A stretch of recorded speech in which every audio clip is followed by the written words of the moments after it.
Bismillahirrahmanirrahim. Assalamualaikum warahmatullahi wabarakatuh. Alhamdulillah wassalatu wassalamu ala Rasulillah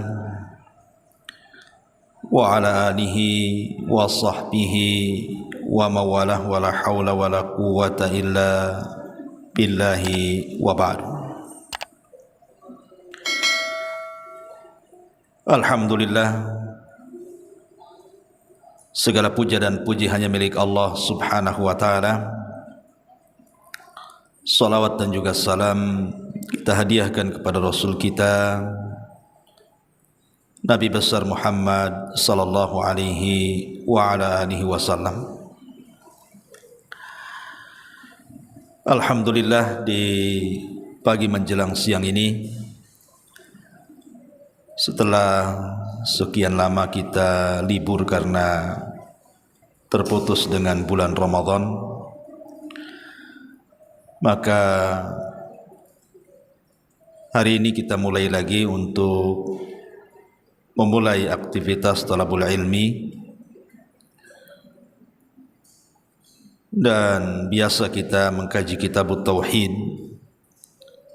Karena ini masih permulaan, kita ambil tema bebas dulu.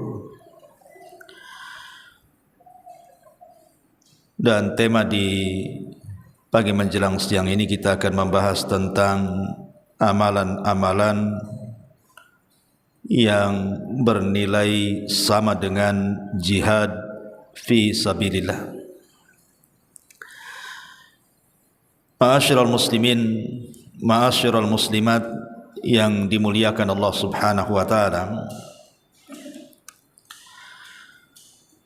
kita tahu bahwa Nabi sallallahu alaihi wasallam bersabda dalam sebuah hadis, Ra'sul amri al-Islam wa amuduhu as-salatu wa dhirwatus sanami al-jihadu fi sabilillah. Pokok urusan hidup manusia itu adalah Islam. Kemudian tiangnya adalah salat, dan puncaknya adalah jihad di jalan Allah subhanahu wa ta'ala. Artinya kalau pokok urusan hidup manusia Islam, maka jangan pernah Islam itu ditinggalkan dalam kehidupan kita. Jadi kalau ibu-ibu mau ngobrol, selipkan Islam di dalamnya. Kalau mau menulis, tulislah Islam di dalamnya. Kalau mau kumpul-kumpul, maka selipkan obrolan-obrolan Islam di dalamnya. Karena Islam itu pokok urusan hidup kita. Jangan sampai lepas dari badan kita. Islam harus ada di rumah, di pasar, di jalan, dimanapun. Karena dia pokok urusan hidup manusia. Lah, semulia ini Islam, ada tiangnya yang disebut dengan solat. Maknanya selama tiang itu tegak, maka Islam tidak akan roboh. Selama orang itu masih solat, artinya masih dianggap Islam. Tetapi puncak dari semuanya adalah jihad di jalan Allah subhanahu wa ta'ala. Lah ketika Nabi SAW mengatakan bahwa puncak dari urusan Islam adalah jihad, menunjukkan jihad itu perkara yang sangat mulia karena diletakkan di puncak daripada Islam.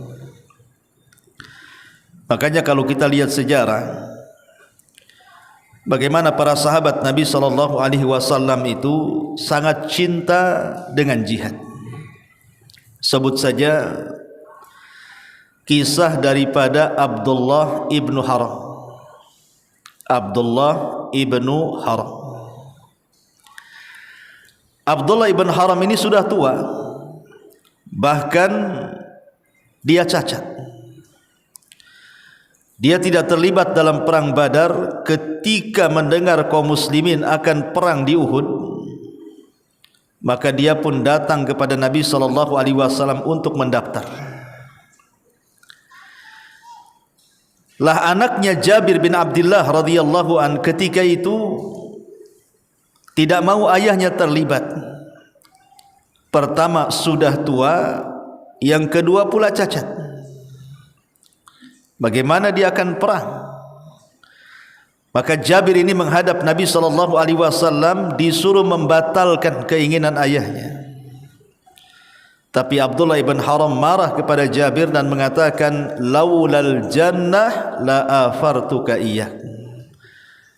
Jabir, kalau bukan karena urusan sorga, aku siap saja digantikan oleh siapapun. Tapi karena ini urusan sorga, aku tidak mau digantikan siapapun.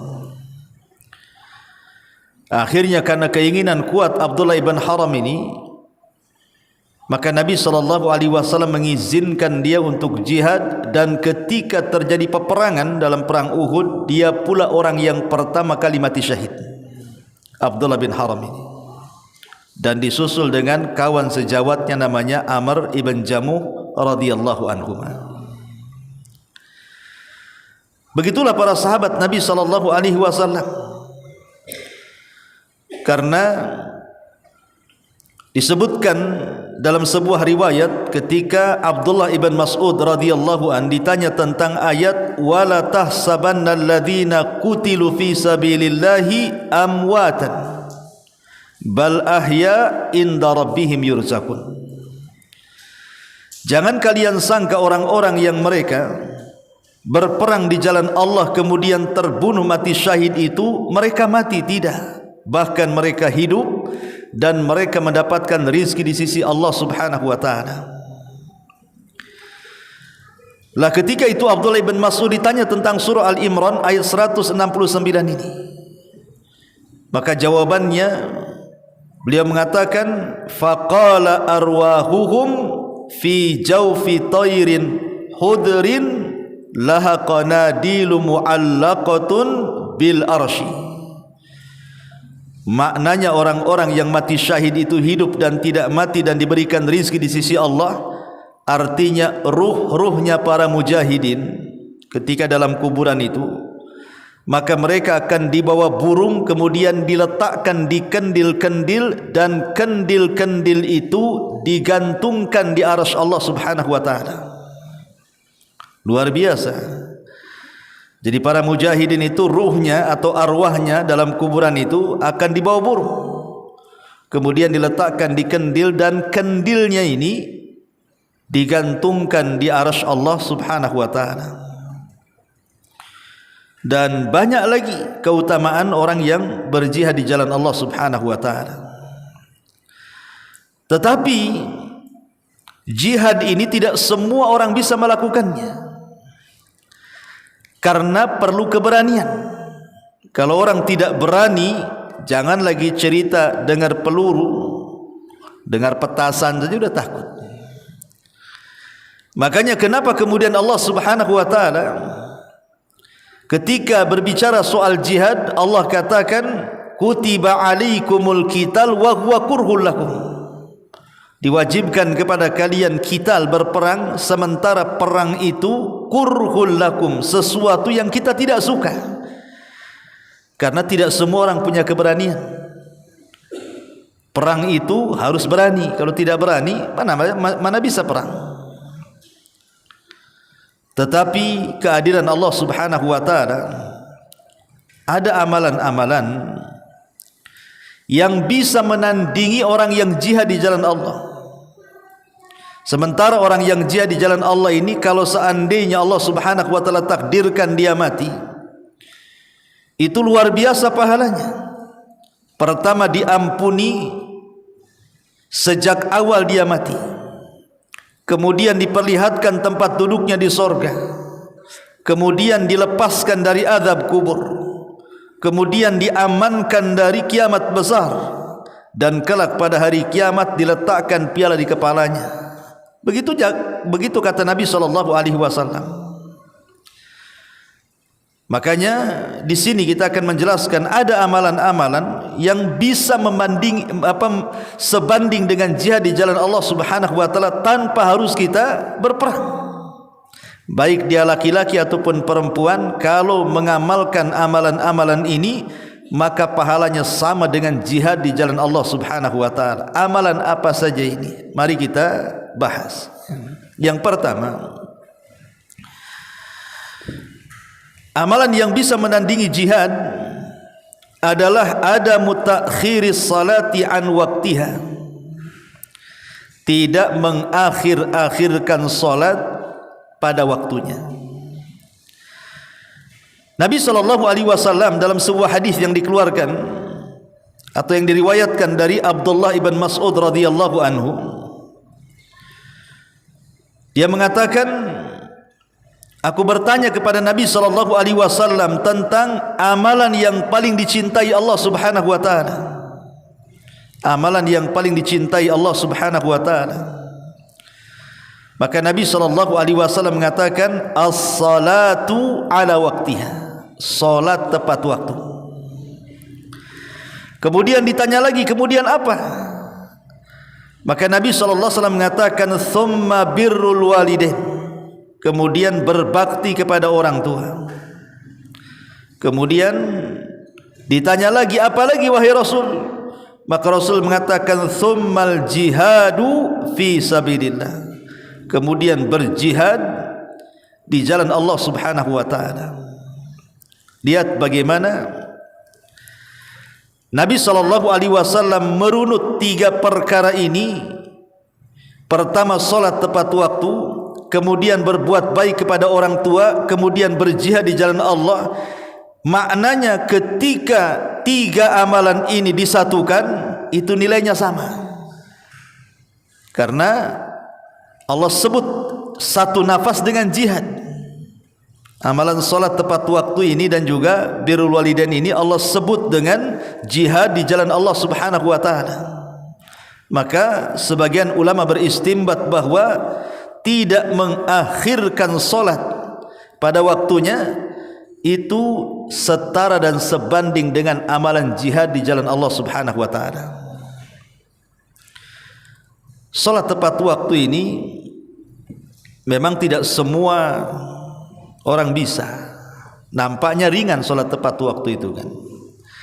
Tapi kan kenyataannya banyak orang yang mengakhir-akhirkan salat.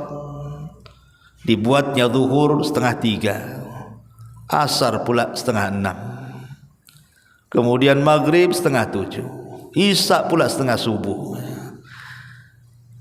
Ada orang-orang yang mereka itu sulit untuk menempatkan waktu pada solatnya. Padahal kalau kita melihat keutamaannya, sekali lagi di sini Nabi SAW menyebut satu nafas dengan jihad di jalan Allah Subhanahu wa taala.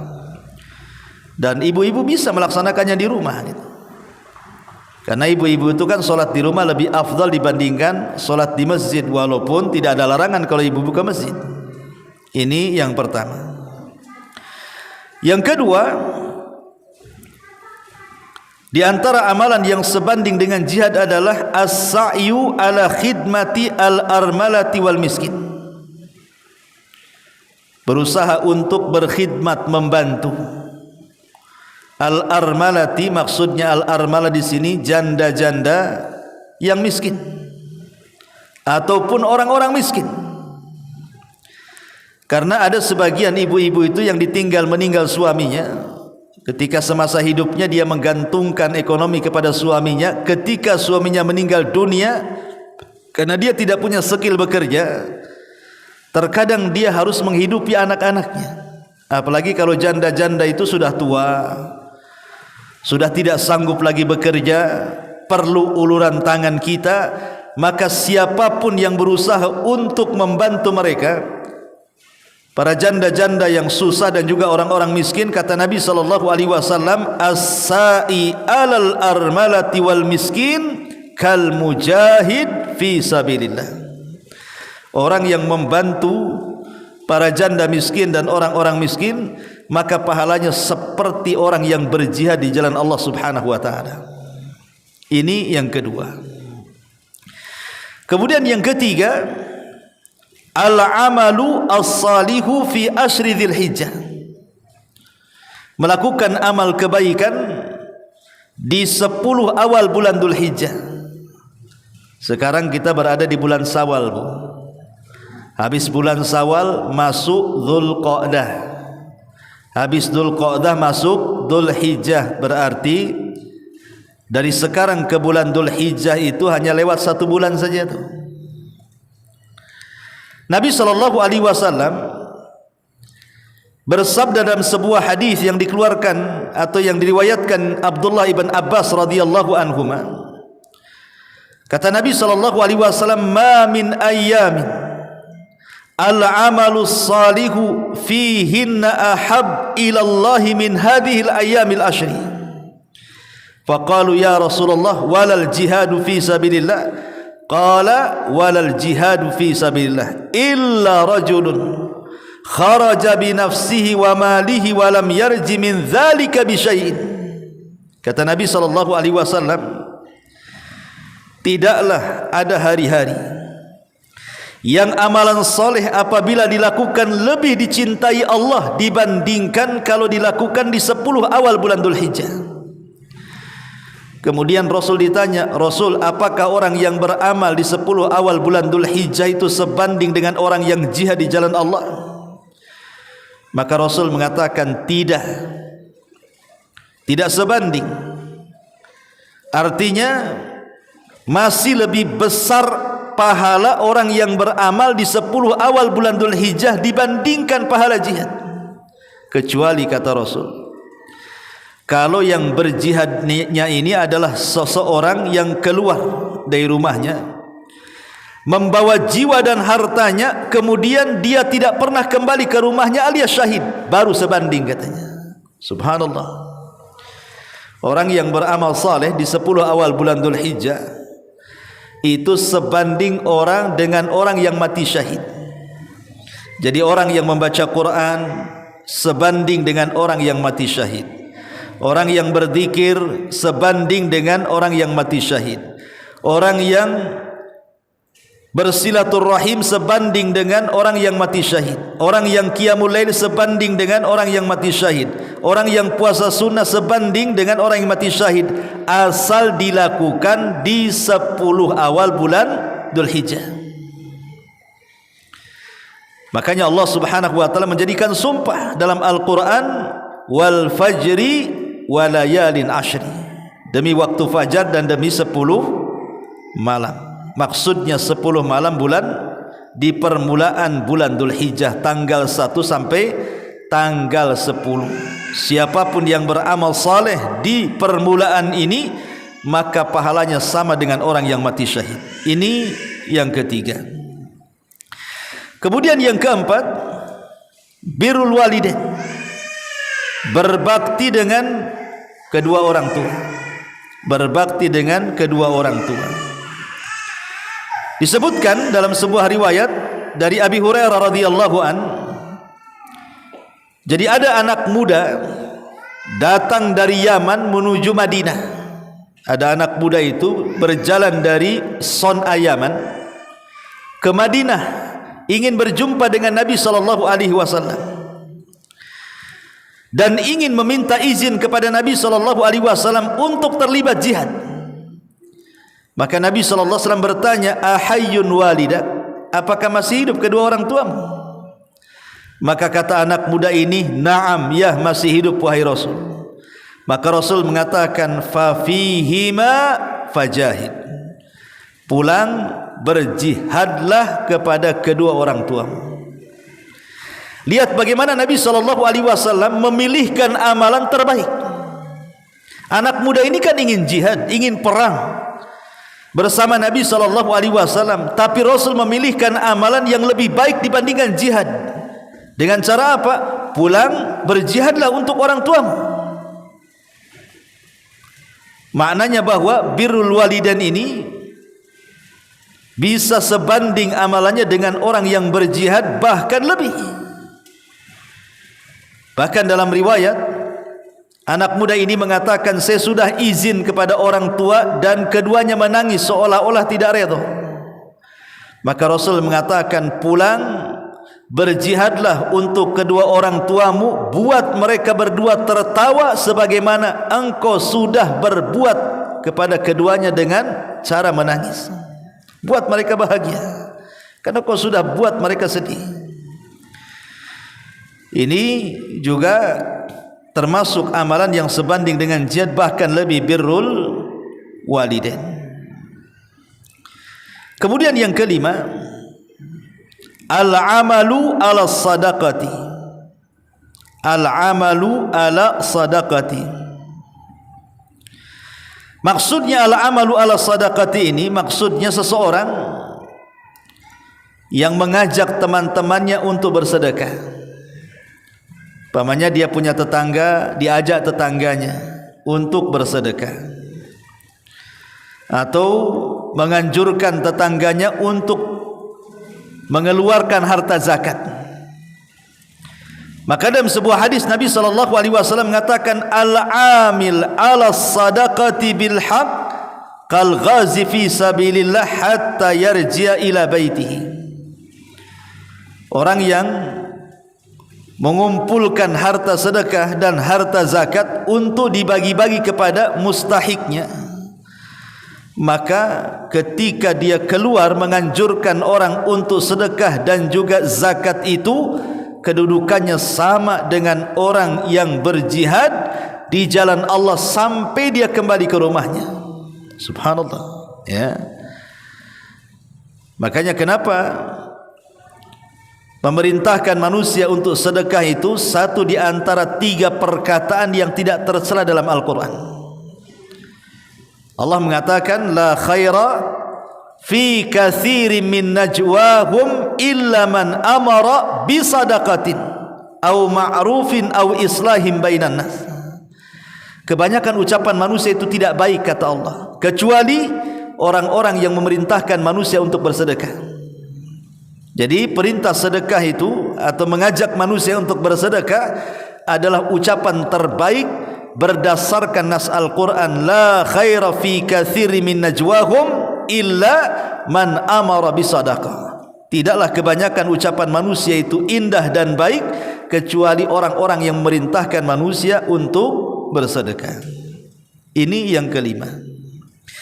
Kemudian yang keenam, talabul ilmi. Belajar seperti ibu ini datang dari rumah ke sini, memang niatnya untuk belajar, untuk dengarkan kajian gitu. Bukan niatnya daripada boring di rumah sendiri adalah ke pengajian saja, atau daripada di rumah sendirian di pengajian banyak kawan. Bukan itu. Mau ada kawan, mau tidak ada kawan, memang niat datangnya itu karena ingin thalabul ilmi. Perhatikan sabda Nabi SAW. Kata Nabi SAW, man jaa masjidi hadha lam ya'tihi illa li khairin yata'allamu au yu'allimu fahuwa fi manzilatil mujahidi fi sabilillah, wa man ja'ahu li ghairi dhalik fahuwa bi manzilatir rajuli yanzuru ila mata'i ghairi. Kata Nabi SAW, siapa yang datang ke masjidku ini, dia tidak berniat kecuali kebaikan, entah ingin belajar atau mengajar, maka kedudukannya sama dengan mujahid di jalan Allah. Tapi barang siapa yang datang bukan karena niat itu, maka seperti seseorang melihat barang orang lain yang bukan miliknya. Lihat, Nabi SAW menjelaskan bahwa orang yang datang ke masjid betul-betul ingin belajar, maka kedudukannya sama dengan para mujahid di jalan Allah. Jadi ibu ini para mujahidah. Tetapi sekali lagi ibu harus ada niat tuh ya. Jadi memang dari rumah itu ada niat untuk talabul ilmi, dan kalau sudah tahu di antara fadilahnya sama dengan berjihad, niatkan dari rumah talabul ilmi selain menuntut ilmu juga mengharap pahala jihad, karena harus ada niat. innamal a'malu binniyat. Ya, amal itu kan ditentukan niatnya, bukan main berangkat gitu saja, tidak, tapi ada niatnya. Ya, niat belajar dan diniatkan ingin mendapatkan pahala orang yang berjihad.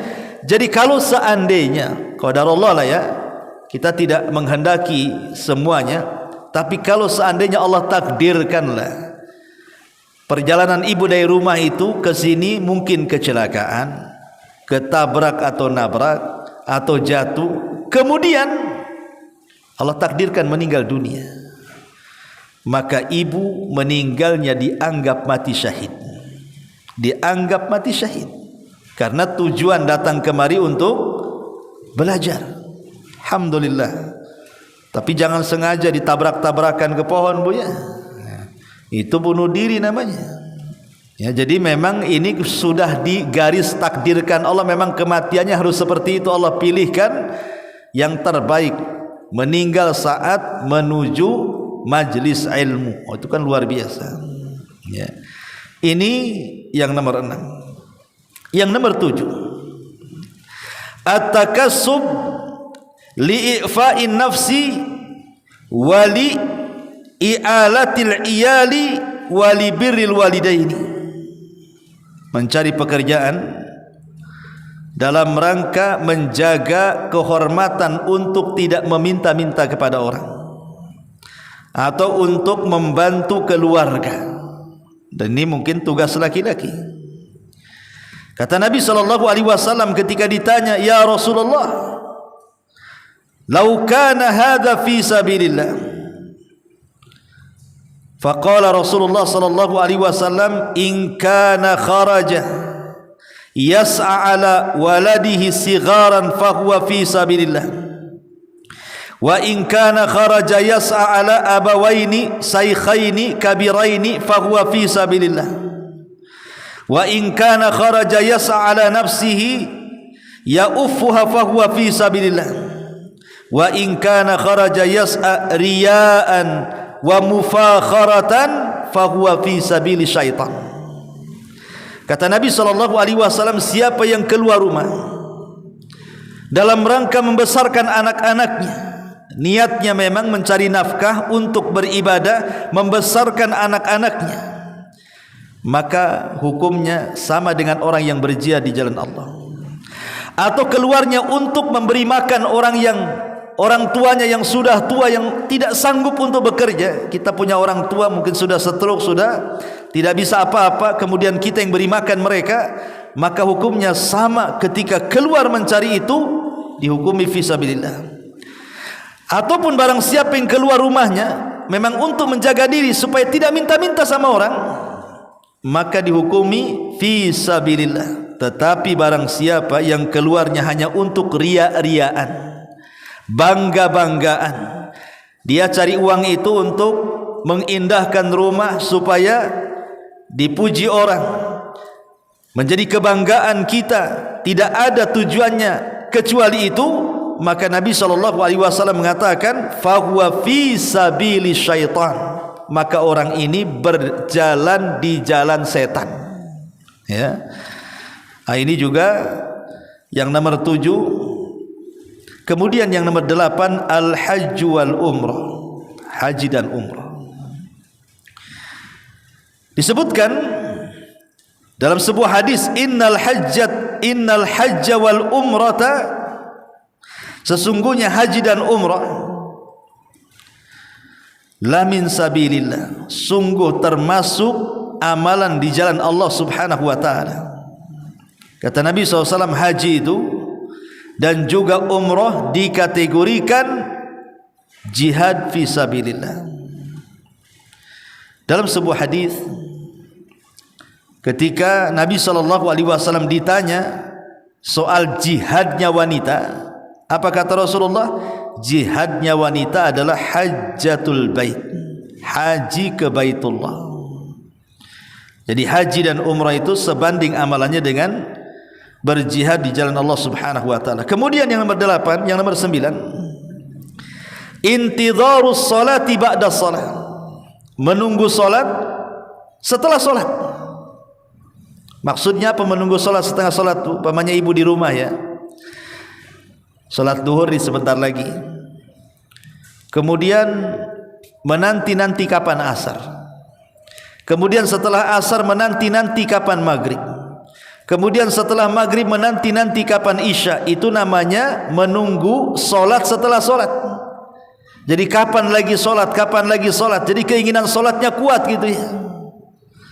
Bukan seperti orang kalau datang azan, solat lagi baru tadi. Bukan itu. Nah itu bukan menunggu solat setelah solat itu. Itu menjadikan solat bagi dia beban namanya. Jadi maksudnya menunggu solat setelah solat itu memang dia ingin mendapatkan keutamaan. Seperti umpamanya solat subuh di rumah nih, tidak beranjak dari sajadahnya. Kemudian ibu baca Quran, berzikir, tidak segera nyapu, tidak segera ke dapur gitu ya, nunggu syuruk. Karena ingin solat 2 rakaat syuruk karena pahalanya sama dengan haji dan umrah secara sempurna. Lah itu disebut menunggu solat setelah solat namanya. Jadi rindu untuk solat itu. Maka yang seperti ini kata para ulama pahalanya sama dengan jihad di jalan Allah Subhanahu wa taala. Karena Rasul mengatakan fadzalikumur ribat, fadzalikumur ribat. 3 kali Rasul mengatakan fadzalikumur ribat. Kalimat ribat itu maksudnya kalimat jihad. Ya. Ini yang nomor 9. Yang nomor 10 at-tamassuk bisunnati zamanal fitan. Berpegang teguh dengan sunnah di tengah-tengah menyebarnya fitnah. Tamassuk berpegang teguh dengan sunnah Nabi SAW di tengah-tengah menyebarnya fitnah. Dalam sebuah hadis Nabi SAW mengatakan, inna min waraikum zamanun sabrun lil mutamassiki fihi ajru 50 syahidan. Kata Nabi SAW, nanti akan datang zamannya di belakang kalian ada hari-hari kesabaran, di mana orang yang megang sunnah itu seperti megang bara api, serba salah, dipegang makin panas, lepas pula sunnah bagi dia. Tetapi lihat bagaimana ganjarannya, kata Nabi SAW, orang-orang yang betul-betul berpegang di zaman fitnah tadi, maka pahalanya sama dengan 50 orang yang mati syahid. Subhanallah ya Bu ya. Jadi kalau ibu mengamalkan sunnah Nabi SAW, di tengah-tengah orang tidak ada yang mengamalkan sunnah. Kalau di Batam alhamdulillah lah kan, masih ramai lah orang-orang yang ikut sunnah. Nah kalau di kampung-kampung itu, ibu pulang kampung kayaknya asing sendiri ibu ini. Jangan cerita amalan, cerita atribut pakaian saja udah jadi selebritis kampung itu. Dari ujung kampung ke ujung kampung ditengokin saja, mulai masuk sampai keluar. Padahal biasa-biasa saja kan Bu ya. Karena ada waktu-waktunya orang itu melihat pakaian syar'i aneh. Harusnya kita yang aneh kalau ada perempuan yang telanjang. Karena Islam itu tidak mengenal wanita telanjang kan gitu ya. Ini terbalik, wanita yang tertutup dianggap aneh oleh wanita telanjang gitu. Maka kalau ibu sabar nih, pamannya ibu hidup di kampung sendirian, yang lain buka aurat, ibu pula nutup aurat sendirian. Ibu sabar, mau diejek apa saja tetap saja ibu pakai. Maka Nabi SAW mengatakan orang-orang yang berpegang dengan sunnah Rasul di zaman fitnah, maka pahalanya sama dengan 50 orang yang mati syahid. Luar biasa ya. Jadi kalau kita ini sudah futur gitu ya, gara-gara banyak masalah dengan keluarga, dengan masyarakat, ingat hadis ini supaya makin kuat lagi memegang sunnah Nabi SAW. Kemudian yang nomor 11, qaulul haq inda sultanil jair. Nasihat kebenaran di depan penguasa yang zalim. Kata Nabi SAW, afdalul jihad, seutama-utama jihad adalah kalimatul haq inda sultanil jair. Menyampaikan kalimat-kalimat kebenaran di depan para pemimpin zalim.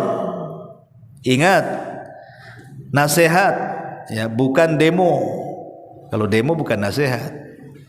Ya nasihat kepada penguasa, entah lewat orang-orang yang dekat dengan penguasa gitu ya. Karena nasihat kepada penguasa tidak boleh terang-terangan. Menurut akidah ahli sunnah itu tidak boleh menjelek-jelekan penguasa di mimbar-mimbar. Enggak ada manfaatnya. Tapi kewajiban kita mendoakan kebaikan kepada mereka, karena doa itu jelas ada manfaatnya. Dan kalau kita bisa memberikan nasihat secara langsung, alhamdulillah. Tidak secara langsung lewat orang lain, alhamdulillah. Tidak sanggup juga, cukuplah ingkar dengan hati kita walaupun itu selama-lamanya iman. Tapi mendoakan kebaikan kepada penguasa sangat dianjurkan. Apalagi penguasa zalim, kita doakan supaya mereka menjadi penguasa baik gitu ya. Kemudian yang nomor 12, di antara amalan-amalan yang sebanding dengan amalan jihad adalah orang-orang yang mereka sabar ketika ditimpa musibah. Orang-orang yang sabar ketika mereka ditimpa musibah. Apa saja musibah-musibah yang seseorang itu akan dinilai sebagai orang yang mati syahid.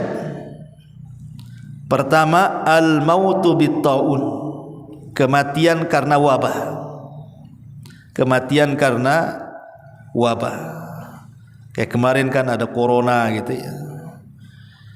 Kalau seandainya orang ini orang baik, orang taat, orang ahli ibadah, Allah takdirkan meninggalnya karena corona, mudah-mudahan bisa sama dengan orang yang mati kena taun.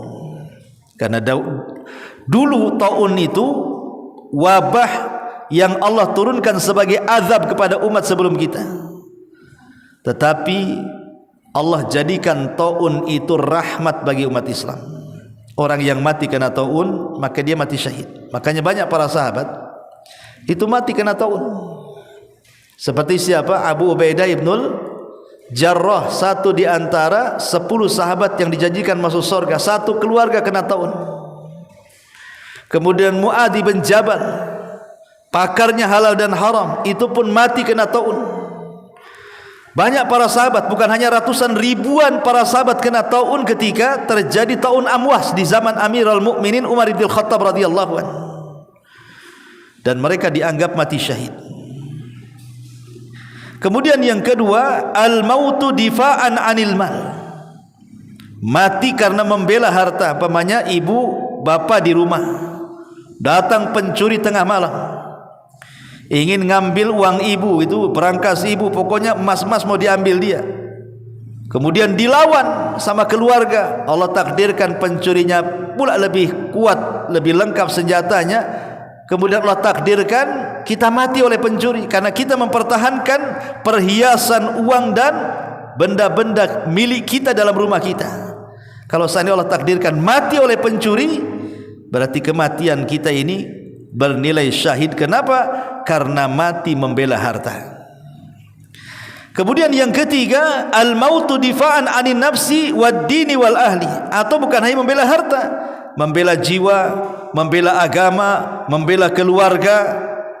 Maka kalau seandainya seseorang itu sedang membela jiwanya, membela agamanya, membela keluarganya, kemudian mati, maka matinya mati syahid. Man qutila duna mali fahuwa syahid, man qutila duna dami fahuwa syahid, man qutila duna dini fahuwa syahid, man qutila duna ahli fahuwa syahid, kata Rasul. Barang siapa yang membela hartanya, maka dianggap syahid. Barang siapa yang mati ketika membela hartanya, maka dianggap syahid. Barang siapa yang mati ketika membela jiwanya, maka dia syahid. Barang siapa yang mati ketika dia membela agamanya, maka dia syahid. Barang siapa yang mati membela keluarganya, maka dia syahid. Ini yang ketiga. Yang keempat, al-mautu, kematian saat seorang wanita melahirkan. Jadi kalau ibu hamil kemudian melahirkan, Allah takdirkan, kan banyak orang melahirkan itu kehabisan darah atau apa, ada juga yang kemudian ibunya meninggal, anaknya selamat, atau sebaliknya kan itu. Tapi kalau Allah takdirkan saat melahirkan kemudian meninggal, maka meninggalnya mati syahid. Meninggalnya mati syahid. Dan ini hanya ada pada perempuan saja, khususiyah perempuan. Laki-laki kan tidak mungkin melahirkan. Kalau laki-laki melahirkan LGBT lah ya. Jadi ini juga termasuk yang mati syahid. Termasuk juga orang yang al-mautu gharaqan, orang yang mati gara-gara tenggelam. Mungkin kan kemarin nih umpamanya orang safar, kan tidak semua naik pesawat, ada juga yang naik kapal laut gitu kan. Ya memang pulang betul-betul ingin silaturahim dengan keluarga. Pulang itu ingin beribadah gitu ya, menyambung silaturahim. Kalau seandainya kemudian Allah takdirkan kapalnya karam, dan kita ini termasuk orang baik, akidah kita akidahnya baik, ibadah kita ibadah baik, Allah takdirkan kematiannya seperti itu, tenggelam kapalnya kemudian kita mati, maka kematiannya dianggap syahid. Atau para nelayan yang mereka mencari nafkah untuk keluarganya, kemudian kena ombak, terbalik pula kemudian perahunya, kemudian dia mati, insya Allah dia mati syahid selama dia baik agamanya. Kalau tidak baik agamanya ya bukan mati kebaikan, mungkin itu bagian daripada ujian dan adab bagi dia dari Allah Subhanahu wa taala. Termasuk juga al-mahruq, orang yang mati terbakar. Tiba-tiba rumahnya kebakaran gitu kan. Kita sedang sholat di dalam, tahu-tahu kebakaran, tidak bisa keluar, akhirnya terpanggang dalam rumah. Maka kalau itu kejadian kepada orang yang beriman dan ahli ibadah, maka itulah kematian terbaik bagi dia, mati terbakar. Dan mati terbakar itu bagian daripada orang yang mati syahid. Termasuk juga al-mautu bimaradis sal, mati karena penyakit kolera, penyakit perut, sakit perut ya, tahu-tahu mati ya kan. Maka kalau seandainya dia mati karena sakit perutnya, maka itu juga bagian daripada syahid, namanya al-mabtun. Al-mabtun itu orang yang mati karena terkena sakit perut. Ataupun sahibul hadmi, mati karena terkena runtuhan. Tiba-tiba gempa, rumahnya roboh, kepalanya kena atap, mati dia. Dan dia orang baik, orang soleh, orang beriman. Allah berikan pilihan kematiannya seperti itu saat gempa, maka insya Allah dia mati syahid ya, dia mati syahid. Termasuk juga orang yang dianggap mati syahid adalah wanita-wanita yang sedang nifas. Dia sudah melahirkan kan nifas, kan tidak mesti meninggalnya itu saat melahirkan. Boleh jadi sudah melahirkan, kemudian nifas itu kan dalam mazhab Syafi'i 40 hari. Ada yang mengatakan yang penting kering dan suci. Intinya bahwa ketika dia bernifas setelah melahirkan kemudian dia meninggal, maka Nabi SAW menganggap kematiannya mati syahid ya. Lah inilah di antara amalan-amalan yang disebutkan para ulama, siapapun yang mengamalkan amalan-amalan ini maka dinilai seperti para mujahid di jalan Allah Subhanahu wa taala. Wallahu alam bisawab. Ini kajian singkat ya, karena juga perdana. Insyaallah kita akan lanjutkan di minggu-minggu berikutnya kitab tauhid ya. Sebelum saya tutup, kalau ada yang mau bertanya silahkan kita buka tanya jawab.